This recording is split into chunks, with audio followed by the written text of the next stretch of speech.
नमस्कार दोस्तों, सर्वांग मोटिवेशन चैनल में आपका स्वागत है। दोस्तों, सावन महीना शुरू होने वाला है।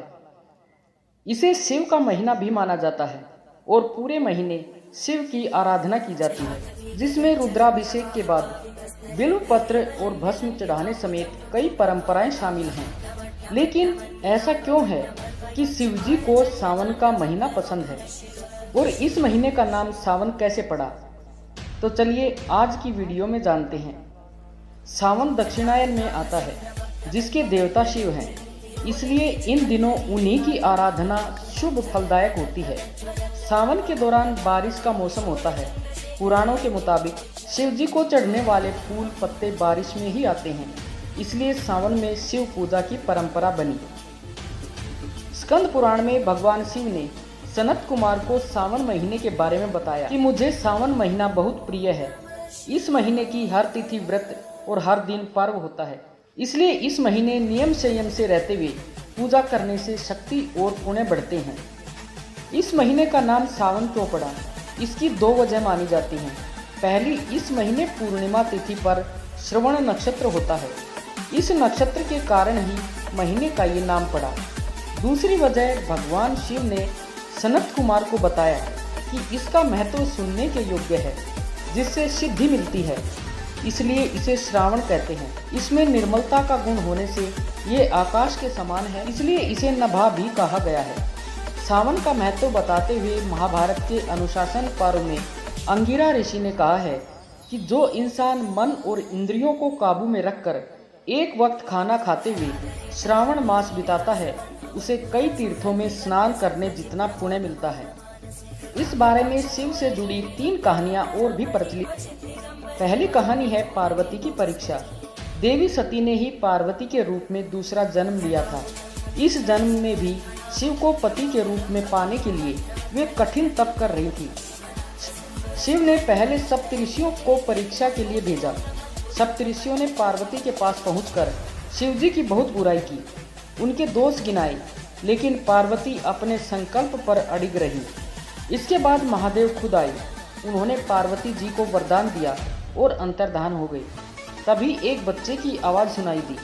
पार्वती जहां तप कर रही थी, उसी के पास मौजूद तालाब में मगरमच्छ ने एक बच्चे का पैर पकड़ रखा था। पार्वती वहां पहुंची और मगरमच्छ से बच्चे को छोड़ने को कहा। मगरमच्छ ने अपना नियम बताते हुए बताया कि दिन के छठे पहर में जो मिलता है उसे आहार बना लेता हूँ। इस पर पार्वती ने पूछा कि इस बच्चे को छोड़ने के लिए क्या चाहोगे? मगरमच्छ ने कहा, अपने तप का फल मुझे दे देंगी तो मैं बालक को छोड़ दूंगा। पार्वती तत्काल तैयार हो गई। इस पर मगरमच्छ ने उन्हें समझाया कि वे क्यों एक बालक के लिए अपनी कठिन तपस्या का फल दे रही हैं, लेकिन पार्वती ने दान का संकल्प किया। उनके ऐसा करते ही मगर का शरीर चमकने लगा। अचानक बच्चा और मगर दोनों गायब हो गए और उनकी जगह शिव प्रकट हुए। उन्होंने बताया कि वो परीक्षा ले रहे थे। क्योंकि पार्वती ने अपने तप का फल शिव को ही दिया था, इसलिए उन्हें दोबारा तप करने की जरूरत नहीं रही। दूसरी कहानी है कामदेव को भस्म किया। शिव को कामांतक भी कहते हैं। इसके पीछे की कथा है कि तारकासुर ने ब्रह्मा जी से 2 वरदान पाए थे। पहला है तीनों लोकों में उसके समान ताकतवर कोई ना हो, और दूसरा शिव पुत्र ही उसे मार सके। तारकासुर जानता था कि देवी सती के देहांत के बाद शिव समाधि में जा चुके हैं, जिससे शिव पुत्र होना असंभव है। वरदान पाकर तारकासुर ने तीनों लोकों को जीत लिया।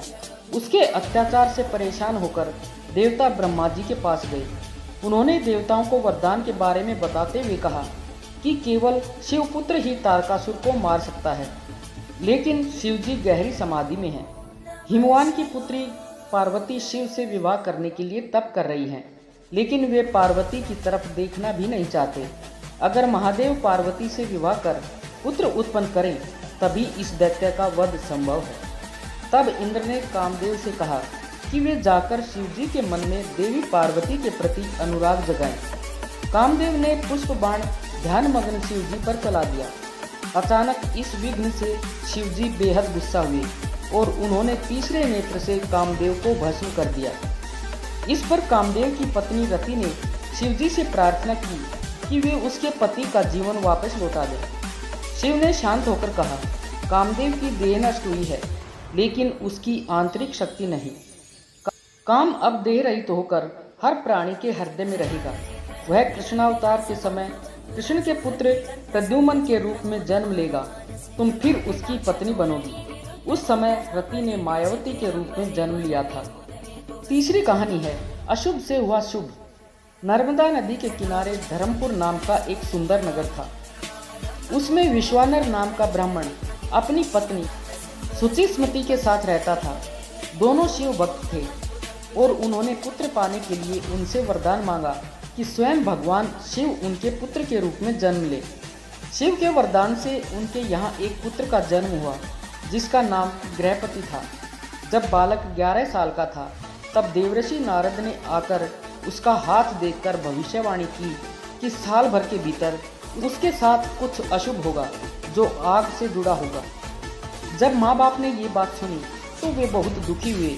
तो बेटे ने उन्हें सांत्वना देते हुए कहा कि वे दुखी ना हों, क्योंकि वह भगवान को प्रसन्न कर लेगा, इससे अनिष्ट टल जाएगा। माता पिता से आज्ञा लेकर वह शिव की नगरी काशी पहुंचा। वहां उसने गंगा के मणिकर्णिका घाट पर स्नान किया और पूरे साल शिवलिंग की पूजा की। जब नारद मुनि द्वारा बताया अनिष्ट समय आया, तो देवराज इंद्र ने प्रकट होकर उससे वरदान मांगने को कहा। बालक ने वरदान लेने से मना किया और कहा कि वो केवल भगवान शिव से ही वर प्राप्त करेंगे। ये सुनकर इंद्र बहुत गुस्सा हुए और उन्होंने इस बालक को सबक सिखाने के लिए वज्र उठा लिया।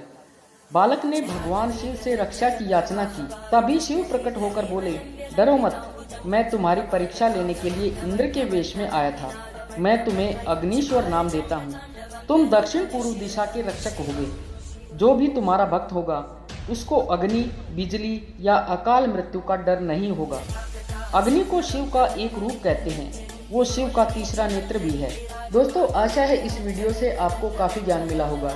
कृपया अपने सुझाव कमेंट में अवश्य बताएं और अगर वीडियो अच्छी लगी हो तो वीडियो को लाइक व शेयर करें और चैनल को सब्सक्राइब करना ना भूलें। धन्यवाद। ओम नमः शिवाय।